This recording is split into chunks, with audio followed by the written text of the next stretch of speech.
Oi, gente, tudo bem? Continuando aí, estamos no capítulo 12. Vamos falar agora de Pteridófitas, página 421, apostila 6. Então, as Pteridófitas foram as primeiras plantas vasculares, ou seja, aquelas que possuem vasos condutores de seiva, aquelas que conseguiram atingir grande porte, diferente das briófitas que nós vimos anteriormente. As briófitas são as plantas aí de ambiente terrestre ou úmido, que são de pequeno porte. Elas não possuem vasos condutores de seiva, por isso que elas são baixinhas. A gente tem como exemplo os musgos, por exemplo. Então, as pteridófitas, o nome dela aí, pterion, vem do grego, que significa feto, e phyton, planta.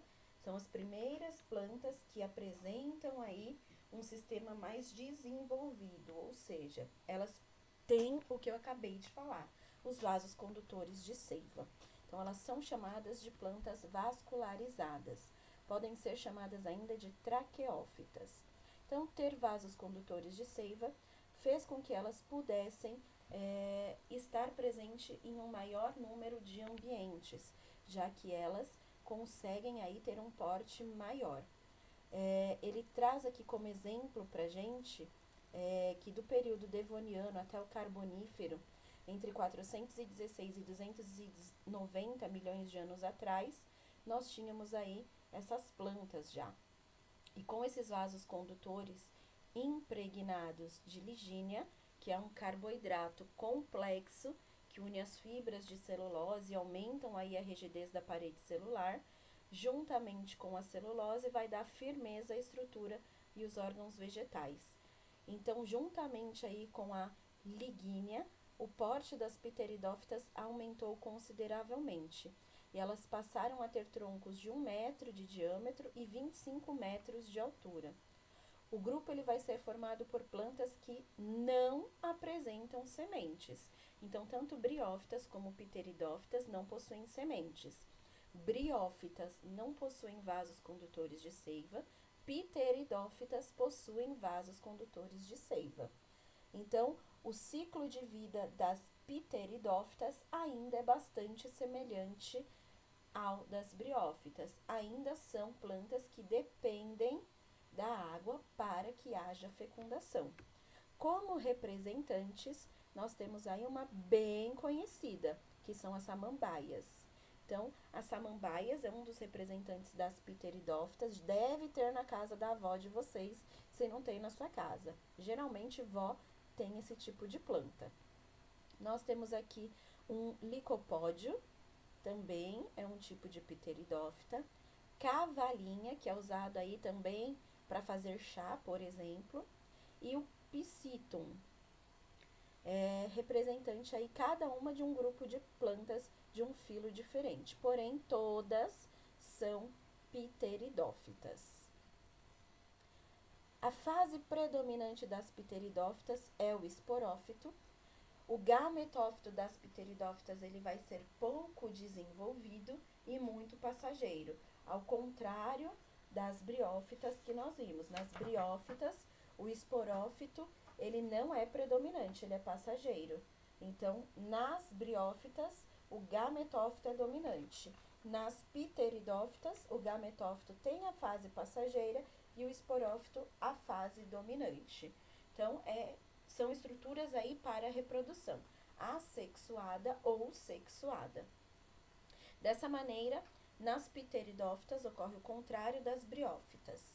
A estrutura de um esporófito das pteridófitas geralmente apresentam 3 órgãos bem desenvolvidos: raiz, caule e folha. Então, as pteridófitas têm o que nós chamamos de estruturas verdadeiras. As briófitas não. Lembra que na briófita era rizoide, filoide e cauloide. Agora, nas pteridófitas, nós temos já raiz, caule e folha. As folhas elas são aí estruturas laminares, responsáveis pela realização da fotossíntese. Cada folha de uma pteridófita se ramifica em folhas menores, chamadas aí de folíolos. As células das folhas elas vão possuir cloroplastos, que é uma organela que contém clorofila e é um pigmento sensível à luz, responsável aí por captar a energia do sol para a produção de carboidratos, ou seja, para a planta sobreviver. O caule dá sustentação às folhas e também é responsável pela condução da seiva ao longo da planta. Geralmente o caule das pteridófitas é subterrâneo, com desenvolvimento horizontal, ou seja, ele fica no solo. No entanto, o caule de algumas espécies também podem crescer a partir do solo, como, por exemplo, os xaxins, ou paralelamente a ele. Nós temos dois tipos de seiva, a seiva bruta e a seiva elaborada. A seiva bruta é aquela captada pelas raízes, sendo formada principalmente por água e sais minerais. Ela vai passar por todo o interior do caule e é transportada por um tecido especial das plantas vasculares chamado de xilema.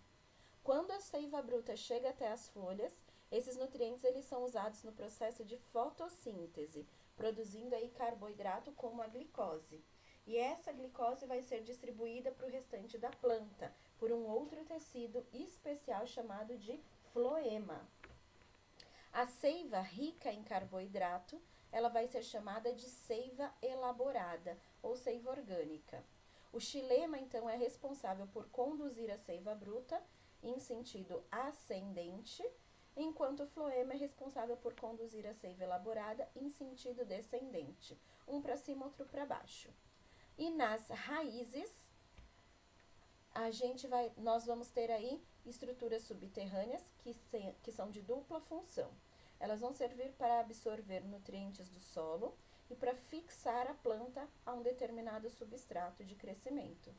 Nós temos também espécies que possuem raízes aéreas, ou seja, que crescem acima do nível do solo, garantindo maior sustentação em terrenos instáveis, dentre outras funções. A reprodução, ela pode ser de duas maneiras, como eu falei para vocês. Ela pode ser sexuada ou assexuada. A reprodução assexuada ocorre por brotamento, principalmente nas espécies que possuem caule subterrâneo, como o rizoma. O rizoma ele vai crescendo por debaixo do solo e gerando novos indivíduos à medida que o caule se desliga da planta mãe. Na reprodução sexuada, nós temos ainda a dependência da água para que ela possa ocorrer. Então, assim como as briófitas, as pteridófitas dependem da água para sua reprodução. E aí, como acontece aí essa reprodução? Ela pode ser, então, na superfície do gametófito, o gameta masculino, olha aqui, gameta masculino, ele vai nadar até o gameta feminino para ocorrer a fecundação. A partir daí vai ser originado o zigoto, que é o embrião. Ele vai se desenvolver através de um esporófito. Após isso, ele vai crescer. E aí essas folhas elas vão passar por um processo de iniciação, de fotossíntese. Então, como funciona tudo isso? Vamos lá, de novo. Então, nós temos aqui uma planta, o esporófito maduro. Elas vão liberar os esporos que dão origem ao gametófito, lembra? Gametófito que é a fase aí não dominante. Então, originam esses gametófitos. Esse gametófito, ele tem um formato aí de coração, que é chamado de prótalo. Então, é aqui no gametófito que vai ocorrer a reprodução sexuada. O gameta masculino, ele precisa nadar até o gameta feminino para ocorrer a fecundação. Nesse processo de fecundação, vai ocorrer aí a formação do zigoto. E aí, a partir do momento em que ele se desenvolve, origina um novo embrião, uma nova planta. Tá vendo aqui saindo, ó? Essa aqui é a nova planta. O prótalo, por sua vez, ele morre e aí vai ficar apenas a parte do esporófito. Então, dessa maneira, nós temos a reprodução das pteridófitas. Essa reprodução